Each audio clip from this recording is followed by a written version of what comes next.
All right, welcome back. Good morning, everybody. Welcome to the Parsha Review Podcast. It is so wonderful to be here this magnificent Tuesday morning here in Houston, Texas. We have a loaded Parsha, as we do every week. This is the fourth Parsha in the book of Genesis, Parshas Vayeira. Vayeira is talking a lot about what Abraham saw, what his experience was in his discovery of Hashem. He's already revealed Hashem to the world. He already has many disciples, many students. He is a revolutionary in that there is a monotheistic God. There's a creator of heaven and earth, and we owe everything to him. Part of what he did is that he opened up his tent on all four sides. He was the first soup kitchen, and anybody who needed, anybody who wanted, he gave over his home to people. He just welcomed people in, which teaches us a great deal about the mitzvah of achnasas. Welcoming guests into our home, and not only welcoming them, but doing it graciously, not begrudgingly. And there's a story told about the Chavetz Chaim. The Chavetz Chaim was once someone was stuck in Radin, and the Chavetz Chaim didn't really have a big house, but he had a bed that he was able to host the guest in. So the Chavetz Chaim quickly ran to set the bed, and the guest, please, the Chavetz Chaim was in his 90s. He says, please, I can make my own bed. I can set the linen on the bed. Chavetz Chaim, you want to steal a mitzvah from me? I have an opportunity to do a mitzvah, to welcome a guest like Abraham did, and you want to steal that opportunity? He says, but it's like, you don't need to do this for me. He felt uncomfortable, but that's the way our holy, righteous patriarchs and matriarchs, that's the way they saw mitzvah as a great opportunity to emulate God and his kindness in this world. So the verse that we're going to talk about today says an amazing thing. It says right at the beginning of this week's Parsha, the second verse in this week's Parsha. The first verse says, Vayeira lo Hashem. Hashem appeared to him in the plains of Mamre, while he was sitting at the entrance of the tent in the heat of the day. Why was he sitting in the tent? Why was he relaxing there? Because if you remember the end of last week's portion, Parshas Vayeira, what did Abraham do? He circumcised himself. How old was he? 99 years old. 99 years old. He formed a treaty with the Almighty. With the Almighty says this treaty is going to be an everlasting treaty between me and my people, the Jewish people. Every male on the 8th day shall be circumcised, specifically on their flesh. Why? This is an eternal bond between us and the Almighty. And now the third day is the most painful day, and therefore Abraham needed to relax. Now, why does it say in the heat of the day? Our sages tell us because God had mercy on Abraham. God did not want Abraham to go be busy looking for guests to bring into his home. God wanted it to be so hot that nobody will be traveling at this time, so that they don't bother Abraham, so that they don't cause Abraham to exercise his delicious activity of achnasas, that he should not go and because he had such a great desire to do this mitzvah, every mitzvah, to be God-like. God wanted him to not have to get up, so God made it extremely hot so that people still go outside, like, it's too hot, I'm not traveling today. I'm not going to go today. And that way Abraham doesn't have any clients, and he has nobody that he can help. But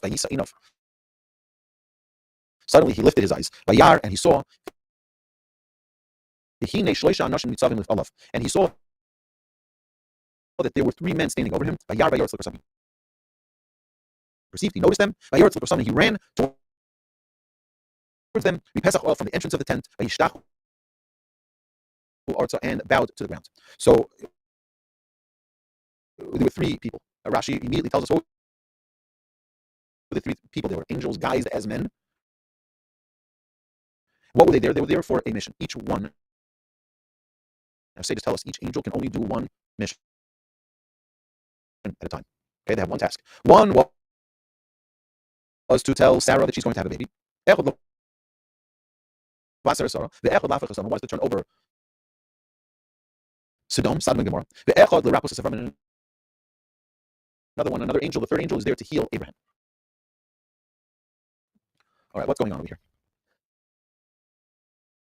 Abraham lifts up his eyes. What's this lifting up of the eyes that Abraham is doing? What do you mean lifted up his eyes? Say, just tell us. In order to really do the act of kindness, in order to really be someone who loves doing a godly act of loving kindness, you have to be humble. You need humility. You must have humility to recognize the need of another person. Because someone who's all the way up there doesn't realize the needs of the ordinary person. Someone who feels so high and mighty about themselves isn't able to get down to the level of normal human beings, to understand their plight, to understand their needs, and to deliver for them. The Ramban, in the letter of the Ramban, he writes a magnificent letter of the Ramban where he writes to his son, he writes the following thing. And now I'm going to tell you how you should accustom yourself and with what behaviors, you should act. He says, accustom yourself to the quality of humility, to walk with it always. Always be humble. Let your words be spoken softly and gently. Let your head be bowed. Cast your eyes downward and your heart heavenward. And when speaking, do not stare at your listener, meaning don't look down at them. Let all men seem greater than you in your eyes. All men, listen to this. If another person is more wise or wealthy than you, you must show them respect. They're smarter than you. They're more financially capable. They're more wealthy than you. You have to have respect for them. And if he is poor, the other person, I'm looking at someone and they're poorer than me, and you are richer or wiser than them, consider that he may be more righteous than yourself. If he sins, it's the result of an error, while a transgression that you do is deliberate, because you know better. You understand what the Ramban is teaching here to his son in this magnificent letter? Is that a person always needs to see himself. No, that doesn't mean we have to knock ourselves down. Oh, I'm a nobody. That's not what we're talking about. You're great. But when you see other people, you have to see their greatness. You have to look at the people around you and say, wow, look what they accomplished. You know, you see someone, they're wealthier than me. You know what? Clearly, they're more deserving of it. Hashem must think of them highly. Hashem must think of them that they can distribute God's wealth for him more diligently than I can.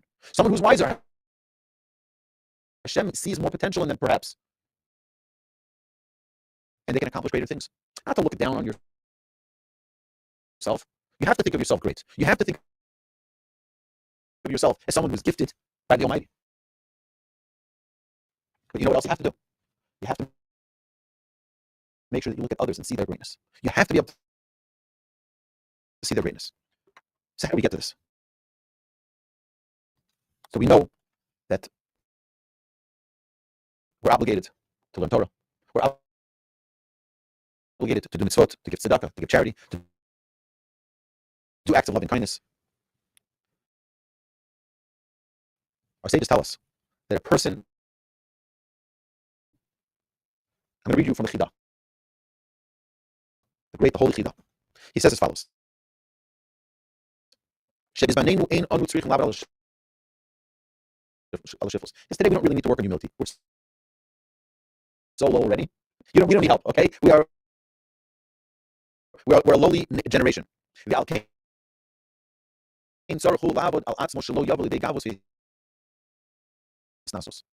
just has to be worried that he doesn't become arrogant. Okay? He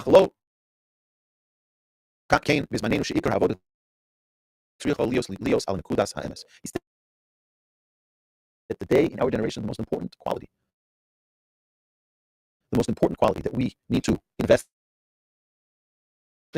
is the quality of truth. Truth. Ki mi yuchal lidamos be'atzmo shekvar zochel lagil ledargas hashlemus. Who, in honesty, thinks that they've attained perfection. Ledargas hashlemus. You think you're so perfect. You're perfect in the way you're acting. You're perfect in the way you're speaking. You're talking. You're perfect in the way that you give a donation, give charity. Are you perfect in that?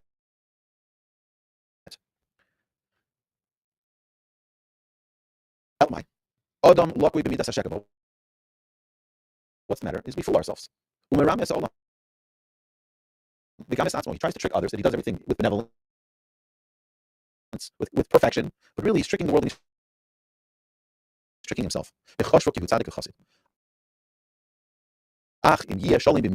person will perfect the trait of truth, and he'll know that he has traits that are gifts from the Almighty,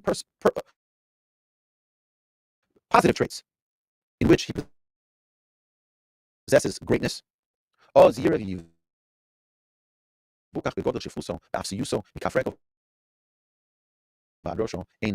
the words of the Chida. The Chida says that a person who invests in the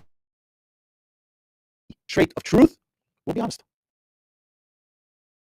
So you know what? I didn't really accomplish everything I wanted to accomplish. I'm not so perfect like I present myself to the world.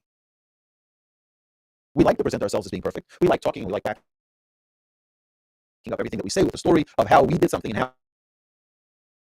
you talk to people and they like to share their success and all of the great things they've done. And what's about their failures? That we hide. Nobody needs to see that. Nobody needs to know that. We're not talking about humiliating ourselves in front of others. That's not what we're talking about. We're talking about having truth, investing in truth, so that we for ourselves, at least me for myself, I can know it's not so true. I'm not so perfect. I'm not so dedicated like I say I am, or like I show the world that I am. So the idea behind all of this is that when a person is a person of truth, then they know the real score. There's no place for them to be arrogant, and it's a little humbling because I've fallen short. Our sages teach us that when a person passes on from this world, everything that is repeated at one's funeral in their eulogy is recorded up in the heavens, and they play it on a loudspeaker, and they say, is it so? They're saying that you did this and this, and you did this and that, and you were so committed, and so dedicated, and so volunteering. Did you really do that? Was it truthful? Or you just led people on? You just made a show as if, but you really didn't mean it. And we're held accountable. Which is why many great sages, after their passing, left in their will, please do not eulogize me. Because I know that you're going to say things to try to say how great I was. But I'm going to be held accountable, and I'm not worthy of it. And therefore, I'm asking, do not eulogize me. My grandfather made that request as well. In his will, he wrote, do not eulogize me. It turns out that he knew, or at least in heaven they knew, that nobody would listen. You say he can't. It would be a lack of honor to someone who's so righteous and so holy for us not to eulogize him. So God made it that he passed away on the holiday of Pesach. And since his funeral was on the intermediary days of Pesach, you don't eulogize on the holiday in the whole month of Nisan. But definitely not on the holiday, you don't eulogize. So he merited that. Now, after Pesach, every institution had speeches and speeches dedicated to his memory. But that's too late already. Judgment was already, right? But the idea here of a person, I'll tell you something. Truth isn't something truth is something that we all know. Every single person, it's an amazing thing if you've ever watched how they interview people when they do the They do the truth test. What is that thing? The polygraph. It's an amazing thing that the human body has a difficult time lying. Saying something that's not true doesn't jive with our biology, with our psyche. It doesn't work with us. The truth is that we don't want to counter the truth. We just want to hide it. We just want to hide the truth. We want to circumvent the conversation going to a place where it would make us declare the truth. So we circumvent the conversation. We redirect. But the truth is, the honest truth is that the closer one gets to the Torah, the closer they get to truth, to Emes. What is the Torah called? Torah Emet. It's a Torah of truth. Because the Torah you'll never see an instance like this. So you hear this, Howard. Imagine we have a disagreement in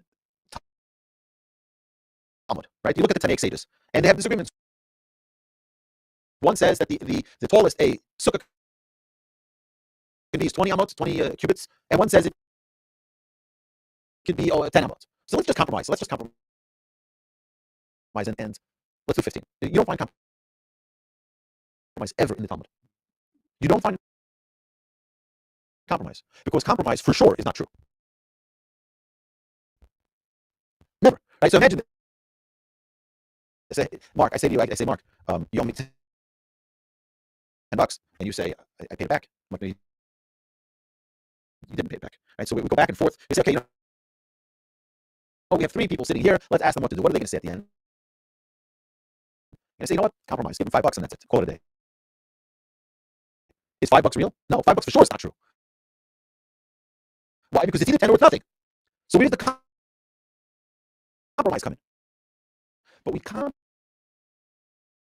to make peace because we don't know. And in most Jewish courts you go to today, they'll find a way to compromise. It's not because it's the right answer, but because we don't know the right answer. So it's either one way 10 or the other way 0. So we compromise, we do a 5.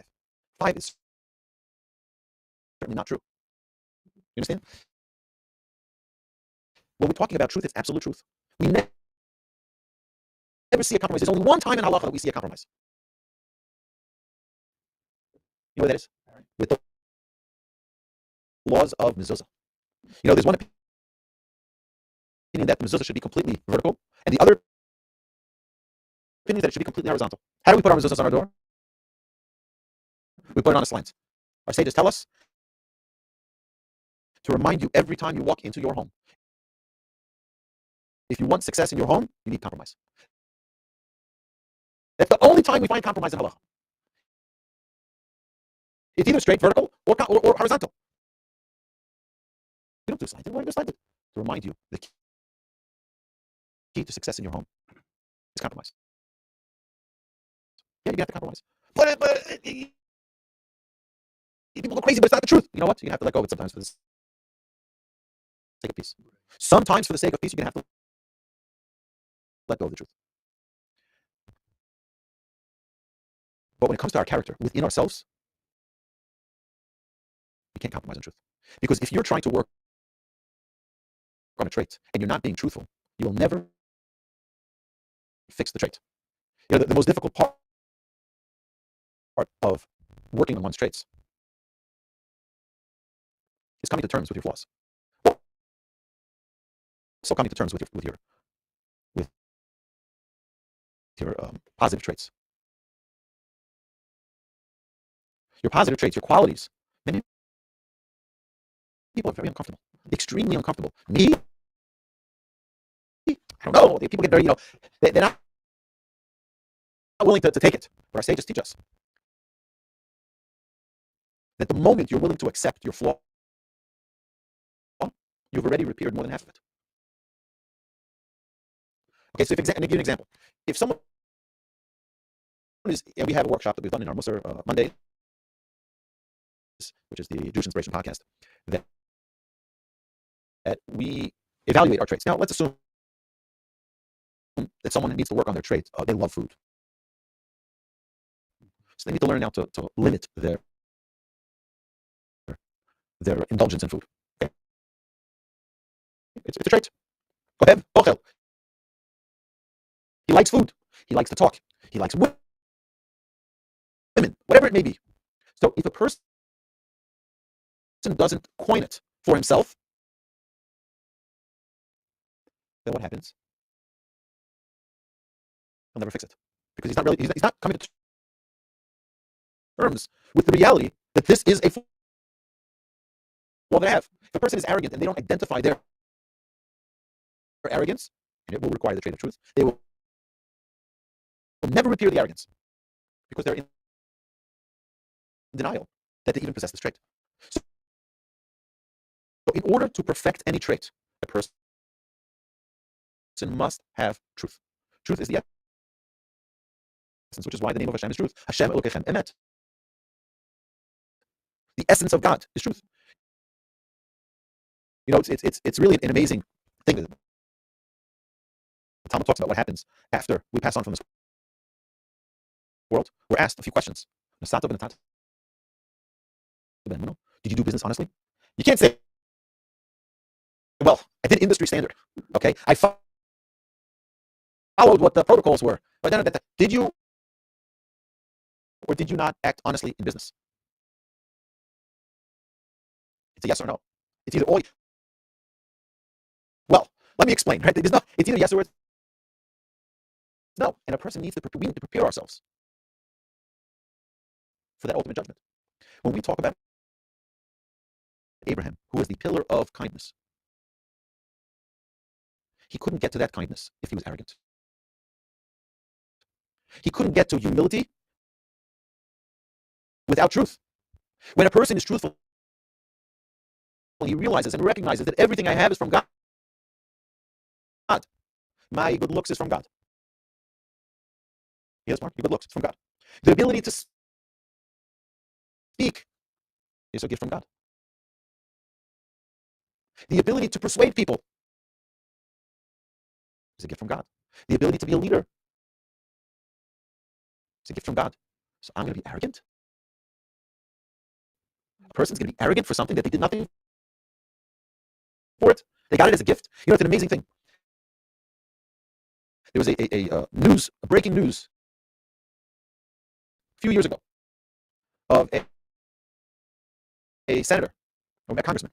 A congressman was live on television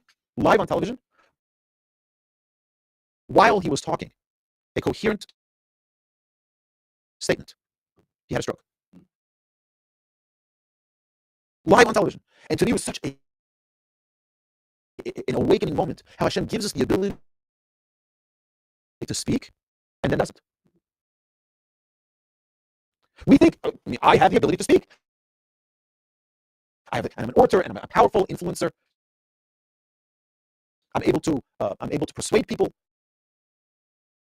whether it's to vote for me or whether it's to go vote for a certain party, a certain agenda, whatever it may be. We feel like we have the power of influence. And suddenly Hashem turns power off. Boom. And it's gone.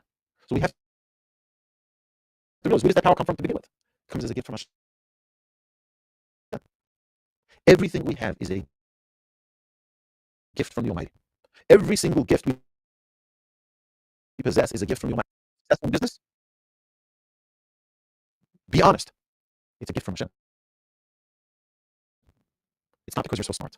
It's not because you're so brilliant. There are people who are much smarter than you and didn't have that success. So how do you have that success? Because the Almighty gave it to you. Because the Almighty blessed you with it.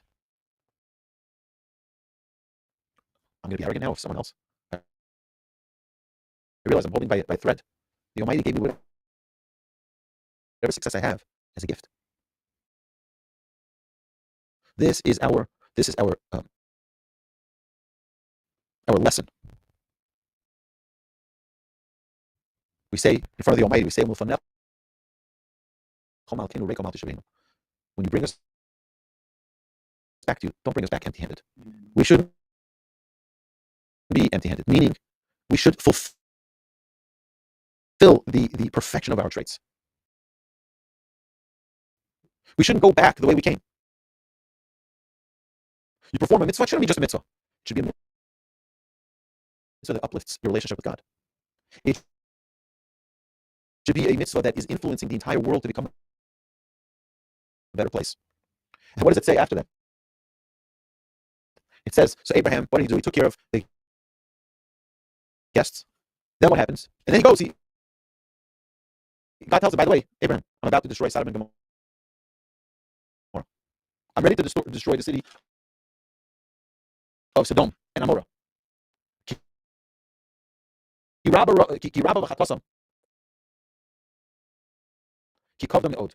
Because it has become great, and their sin, because it has been grave exceedingly. Their sins have become so terrible. God says, I need to get rid of them. So what does Abraham do? Someone who understands the truth, someone who understands humility. He realizes, Hashem gave me the ability to persuade. Hashem gave me the ability to pray. Let's try it. So what does he do? Abraham says to God, maybe there's 50 righteous. Maybe there's 45. Maybe there's 30, there's 20, there's 10. There wasn't 10. And God needs to take it. What happens then? Hashem departed when he finished to speak, speaking to Abraham. And Abraham returned to his place. It's an amazing phrase in our Torah. An amazing verse. And Abraham returned to his place. You can get worked up. Can't believe it. God didn't listen to me. I tried. I prayed. What's it? God doesn't hear me? No. God heard him. God heard every word he requested. You did your job. The answer was no. You did your job. You asked God on behalf of the city, which is another question. Why would he even bother with that? Why would you bother?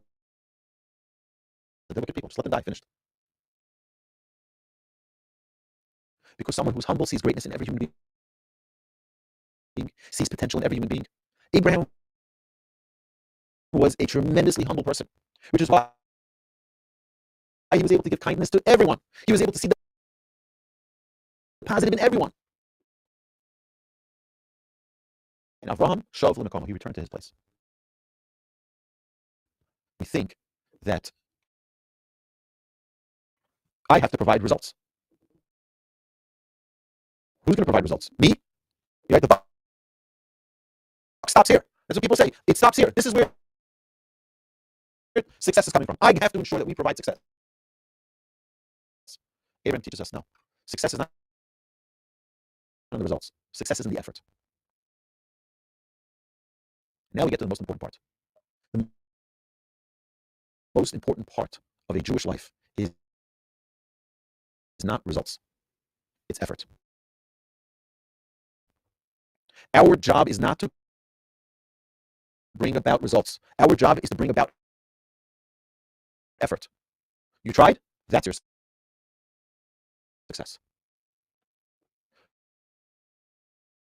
Yagata umatzasa tamin. You worked hard and you found success. Tamin, believe that. Lo yagata umatzasa tamin. You didn't work hard, but you found success. Don't believe it. It's fleeting. It's not real. It's a facade. You know something? There's a mission. One of my favorite missions in Ethics of Our Fathers.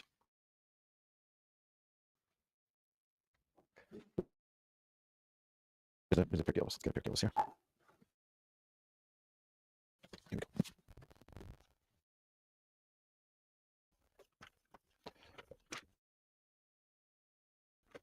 The Mishnah says,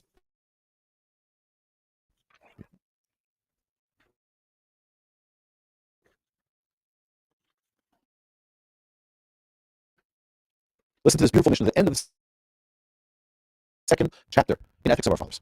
Last Mishnah. Lo olecha halacha ligmor. It's not your job to complete the task. Yet, you are not free to withdraw your efforts from it. Meaning, we think that what's our job? The results. Give me the results.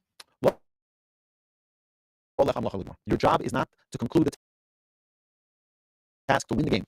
Your job is to put your very best effort forward. My father, as many of you know, I was not the most scholastic student out there. Very far from it. It's really funny.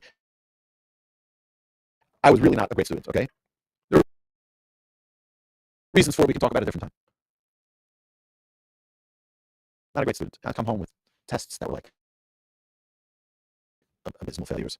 I'm talking about I'd come home with a 32, I'd come home with a 59. And my father was never upset with my score. Ever. He was never upset. He only asked me one question. Did you try your best? And with what means I had at that time, I tried my best. That was it. So you tried your best? Kol hakavod. Good for you. That's what we need to do. We need to try our best. God doesn't expect us to complete the job with perfection. God doesn't expect us to be perfect. God expects us to try our best. That's our job. Do your best. Don't compare yourself to other people. Don't knock yourself down. Oh, look at them. Look, he got the job right away. He got the interview right away. Yes, Marcus, we dedicate the class to your success. Our job is to never stop trying. Our job is to never, ever stop trying. The success is not in our hands. That's the hand of Hashem. My dear friends, Hashem should bless us all that we should merit to be like Abraham, Isaac, and Jacob. To learn from their stories and to influence our own lives every single day. To be like them. What was their entire mission in life? Let's get as close as we can to God.